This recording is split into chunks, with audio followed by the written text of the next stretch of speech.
times in life when things are not working out, it's just tough breaking up with someone. However, there is a category of people who breaking up is just not part of the deal for them. What do? They decide to disappear from the surface of the earth. Well, this introduces me to the subject of today, and that is ghosting. It's one of those terms you're going to come across in the narcissistic corridors. Welcome back to my channel. It's dedicated towards creating narcissistic abuse awareness, and more so from a biblical standpoint. And I'll also be discussing other general life issues. Ghosting is when one terminates a relationship or communication without any explanation, and it's done abruptly usually. So you do not know what happened, as in what happened. Narcissists love that game of ghosting. They love ghosting for one reason or the other. So remember, are people who have an insatiable need for attention, adulation, affirmation, and admiration. So you find that one source cannot sustain that, as in it's impossible. These people are a moving abyss. So you can imagine a person who has got to constantly pour into these people here. These people are empty, so they cannot return back what you're pouring in. You talk of a one-way relationship. This is what one signs up when they get into a relationship with a narcissist. Though at the beginning you may not recognize it, but that is actually the game. Ghosting is all about rejection, ignoring. It's literally a devaluation of its own. One of the ways narcissists discard whatever they no longer need, whatever is no longer of value to them. The number of reasons narcissists ghost: one, to avoid emotional discomfort during the whole breakup. These people, like to save you, quote unquote, to save you the trauma and cruelty and pain and, the tears, as they're telling, this is not working out, we are not compatible. They are like, let me just up and leave. So there's no prior knowledge, nothing. And the worst part about it is that these are people who can they can put you on a high, like all is well, and then suddenly someone just disappears like that. So you do not know what happened. Looking at now the avoidant persons, these are people who fear exposing their vulnerability. They fear exposing who they are to you. So it means that the closer you appear to be getting to them, that's when the bell is ringing. Run. They are going to get to know who you are. They bolt. 2, narcissists love drama. If you want to know who drama is, talk of a narcissist. And guess what? Ghosting brings it to the table. Because there is no explanation, you are left hanging. You do not know what happened. You do not know where they have gone. You do not know whether they will come back or not. You start running up and down trying to find out where they have gone. Maybe they're in the same city as you're in, or another country. So you're like, okay, I'm going to follow these people. You chase the person, whether it's a man or a woman, you're chasing them because you want them back. Guess what? They love the fact that you are running up and down looking for them, chasing them. That gives them a thrill. As you are in anguish or in pain, for them they are getting a high, and they love it. And it's not like they are coming back. They really don't care. That is who they are. That is the nature of the beast in them. So for them, as you are crying your heart out, you're wondering what's happening. That drama is giving them the thrill, the narcissistic supply. They need to breathe. Remember, narcissistic supply is the air these people breathe. 3, these people are tired of you. The person may be tired of you because you're no longer giving them the supply. Remember, these people have that craving, that insatiable need for narcissistic supply. Narcissistic supply is the air these people breathe. These are the people who cannot live without you needing them. You must need them. These are people who want you to bow to them. You must recognize they are God in your life. The kind of attention you give God, the kind of commitment and loyalty you have towards God is the very kind of loyalty and commitment these people expect from you, but you shouldn't expect it from them. So if you're no longer giving it to them, say like the way maybe you were doing it at the beginning, or you just needed their company, you couldn't stay away from them, you just loved hanging out with them. Life has changed. Maybe you're having kids, maybe there are other issues, someone is sick and you cannot attend to them. These people are not going to wait for you to come round. No. For them, they constantly need it. If someone is sick, yes, the person is sick, but remember, you must give them more attention than you're giving to the sick person. That is the nature of the beast. As you're doing it to them, for them, they are not going to move an inch. No, they're the ones who want to sit back and you do the donkey work of chasing them around. So you sit back and guess what? They get bored. They get bored. They get bored very easily. They need you to be on your toes constantly for them. So if you're no longer giving them the supply they need, they will ghost you. I don't care how quote unquote sexy you look, you'll be the best chef in the world, all that you're going to do. But if you're not giving them the attention they need, they demand, they're going to ghost you. So I'll piggy bank off the 3. These people here sometimes can get partners to prop them up. They get a very beautiful or handsome partner. This partner is just to make them look good, in the sense that people are going to give them props for, wow, you did a great job. Let's say a man, your wife is beautiful, your girlfriend is beautiful. You know, it will be your girlfriend, your boyfriend, everything is about you. But there are times when people no longer include your girlfriend or your wife is beautiful or boyfriend is handsome or husband is handsome. They go, wow, you are beautiful, you are beautiful, you are so beautiful. I love your gentility, I love this about you.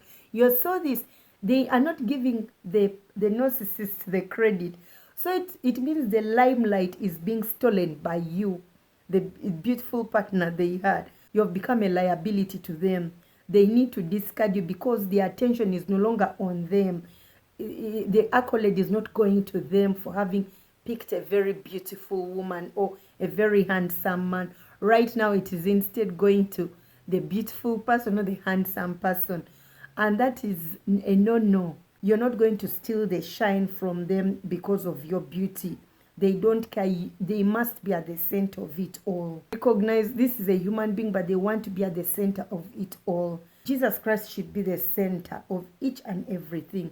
But you're going to find these people are so sold out into the fact that they must be the center of it all.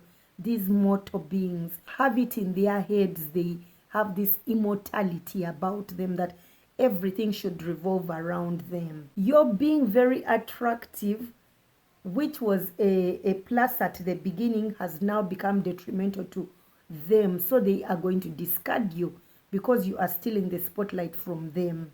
I'll piggy bank off the drama they bring, because 5, it does not give you closure. You're the partner. These people love the fact that you are left in the dark trying to figure out what happened. Where did I go wrong? Was it my problem? Okay, maybe it was the fact that he left or she left. How come they didn't tell me anything? What could I have done to change the situation? Where can I find them? Like, will they come back? How can I move on? Can I even move on? What if they come back when I've moved on? So literally they leave you hanging. They leave you hanging. And it's worse when you're a codependent. A codependent is someone who needs a needy person in their life such that they can meet that need in that needy person's life. And a codependent and a narcissist, that is a dangerous dance that feeds both parties but is detrimental to the codependent, because the narcissist is out to suck the energy out of you. These people are energy vampires. So you find that if narcissists say like left a codependent, you're going to find this codependent like they cannot move on because they needed this person. This person was so needy and they didn't help their person, so they feel responsible for what has happened, and they kind of are like this headless chicken going around trying to figure out how they can get this person back because they cannot move on with their lives. They always anticipate this person will come back. You're left in a chaotic, emotional state. All this by the narcissist is doing is just to maintain control, because those are all manipulation tactics they pull. 6, a narcissist will ghost you because these people are shame-based. Shame-based people cannot stand criticism, have a very low self-esteem, much as they have this persona of grandiosity and arrogance, which many people think is actually confidence. Arrogance is not confidence. Arrogance is actually low self-esteem. It speaks of someone with a very low self-esteem, but they need something to prop themselves up with, such that they may appear confident. The narcissist dealing with low self-esteem, they always try to avoid intimacy, because intimacy will require vulnerability, which they cannot put on display. And even if they are displaying it, that is usually fake. Tap it a little and it will crack. There's nothing in there. It's almost like this empty sambusa that you think there's beef, you just bite in and it's literally empty. We equate a narcissist's vulnerable emotions as an empty beef sambusa. So to avoid all that melodrama, they'll just ghost you. They also believe you're going to use that vulnerability against them. 7, these people always know there's a lot of fish in the sea. They are not going to just stick to the tilapia or Nile perch or catfish. No, they just know there's a lot of fish in the sea, and they'll get that fish at whatever time they want, whatever point. So as you're still dilly-dallying here, for them, naturally, because of that need for attention, no human being can satisfy a narcissist. The void they experience is a God void. It's only God who can fulfill that void. No human being can fill that void. It's a God void, period. And that God void, we are looking at love. Without love, you cannot be full in any way, because the source of love is not in you, and everything comes from a place of love. So one is left empty. That's why they'll keep always running up and down, trying to look for different sources of supply, narcissistic supply, to fill that void.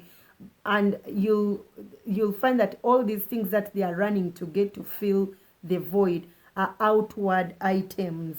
You're looking at the toys, the cars, the screens, the motorcycles, anything, a bigger house, designer clothes, designer that. They'll look for something just to give them that assurance they are something. They have something, they belong somewhere, but it's never from the inside. Their supply, their identity comes from the outside, not the inside. Yet as children of the Most High, our identity comes from the inside, because that's where the Holy Spirit lives. The last but not the least, these people here, narcissists, like I said, that they just don't suffer from narcissistic personality disorder. These people suffer from other issues. You'll find, like in the cluster B, I said, you may find one is having histrionic personality disorder also, or borderline, or they are psychopathic, having antisocial personality disorder, previously psychopaths and sociopaths. Depression. It could be around that time when they feel the world is caving in on them and no one is giving them the supply they need. So you find that to avoid people realizing what they are going through, like it would require that they need to be vulnerable, or they are going to now break down, and we are seeing them say they're experiencing decompensation or hitting rock bottom. You'll find that they withdraw so that no one can see that side of them, to make fun of them. That is in their heads now, delusional minds. So you'll find that these people withdraw, and during that process you may find it is around that period when they are ghosting you. Ghosting can occur right at the beginning. Maybe you're not yet serious, but now for those who are dealing with narcissists in particular, regardless of how long you've been with these people, it can be just one day, others a month, a year, 10 years, 20, depending. The effect is the same. Just that the longer you're in there, the more it gets difficult to get out, or to recognize, or to heal, because the damage these people do is demonic. We shall always talk of the spirit of Jezebel. They are out to get you. They want to control every aspect of your life. People who are caught up in this, one, do not take this personally. Just remember, someone's behavior towards you says a lot more about them than you. That is who they are. Recognize these people are toxic. Healthy people do not just up and leave. Healthy people want to table what has happened. If it is not working out, they want to iron it out. They want to discuss it and move on peacefully. You move on harmoniously. Things are not working out, but we can stay friends or just be cordial depending on what you decide. However, this should be a red flag for you to recognize that this person is toxic, and toxic people are not healthy for you. Ghosting speaks of one's emotional immaturity. You wouldn't want to be with someone immature, because at the end of the day, your emotional quotient is what will hold this relationship. Emotionally immature people are developmentally arrested. Basically, they were broken. They neglect, abuse, or abandonment broke them. Maybe they were 2 years, 3 years, 4 years, 5 years old. Depending, so you can imagine you're married to someone old, like age-wise, they are old. Lakini emotionally, you're dealing with a 3-year-old or a 5-year-old. So it will weigh you down. It will weigh you down because you cannot have an emotional discussion at a round table that you are going to resolve something. No, you're always having fights, because for them they think as a 3-year-old. You're thinking maybe as a 30-year-old or 40-year-old. So imagine trying to merge the two. That's why you're always having those fights. Sometimes people are caught up, they are anxious, there is depression, they're struggling to live because this is the person they love. They remember the love bombing period where the person was all over them. They took them on cloud 9 and suddenly let them drop, and it was really a horrible drop. So that intermittent reinforcement whereby they were love bombing you, and then they devalue you a bit.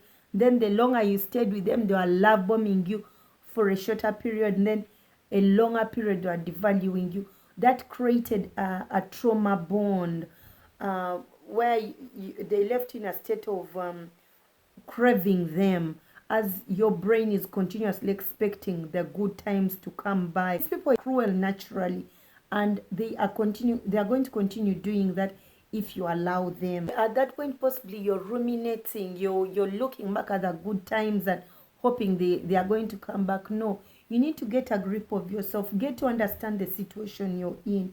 Talk of radical acceptance, as in you confront the issue for what it is. This person left without communication, so accept it. That is one of the steps towards healing from this abuse. Accepting that these people are toxic, and you're dealing with a toxic person. You're dealing with someone who is emotionally immature. The thing is that set boundaries.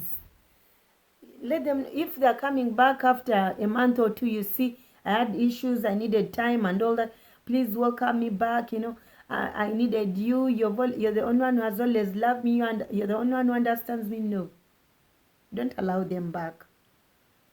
If they needed that time, they could have asked you. They could have told you, I'm not feeling well, I need time on my own. Give me a month or 2 or 3, period. And respect that also. Like they need their time, give it to them.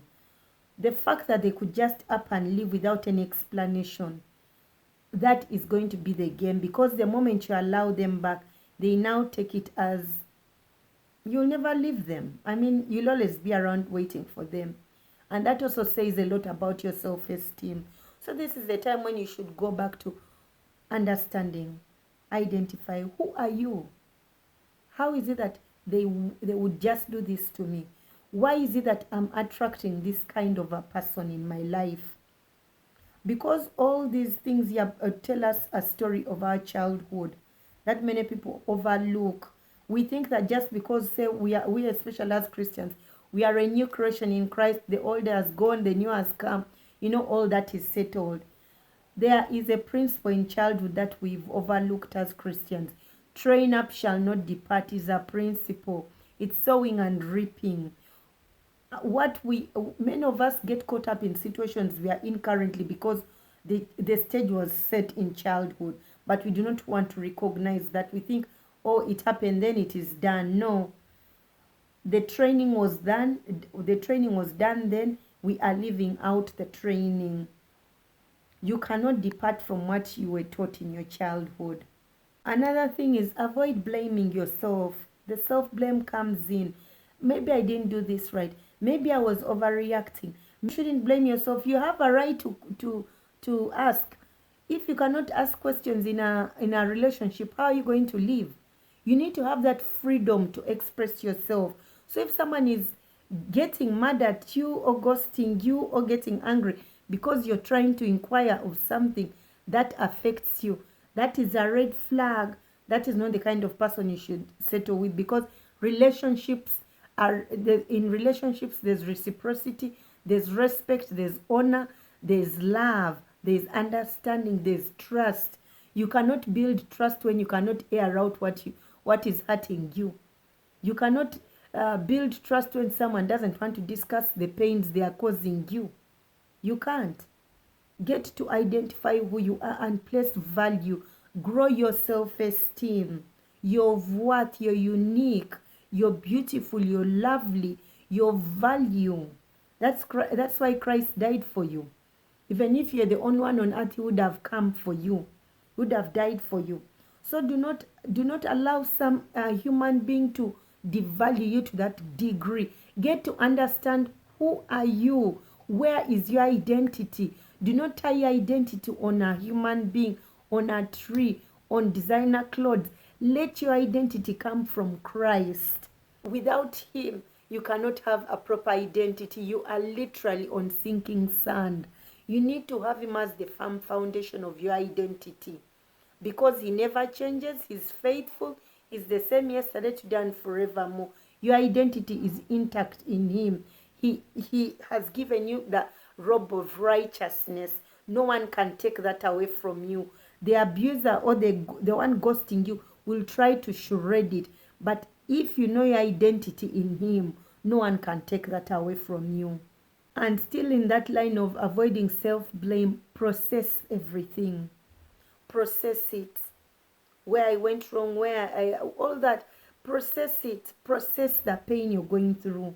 Do not be quick. We Christians love forgive and forget. If you don't forgive, God will not forgive you. No. Take your time. Give yourself time to heal. Allow yourself to heal. The healed version of you will attract healthy people. Other thing also, avoid contacting them again. You may have that impulse because of maybe the trauma bond. Counseling from a certified therapist. Pray over it, such that you recognize you're in a toxic pattern. And then the other thing, maintain a healthy support group. These people will help you recognize the abuse you are going through. They will help you protect yourself, your sanity, and they'll bring into perspective the kind of abusive situation you were in. I'll just close it with this.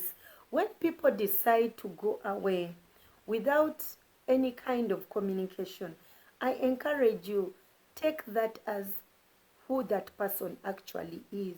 Would you want to be with such a person who does not care to take the initiative to inform you of what is happening? When someone ghosts you, like in Africa here we say, let the dead rest. Acha wapumuzike. Okay? Don't interfere. Take it as a blessing in disguise. It was heaven's blessing upon you, because toxic people don't care what they do to you. Healthy people see to it that they close that door right. Unhealthy people don't care.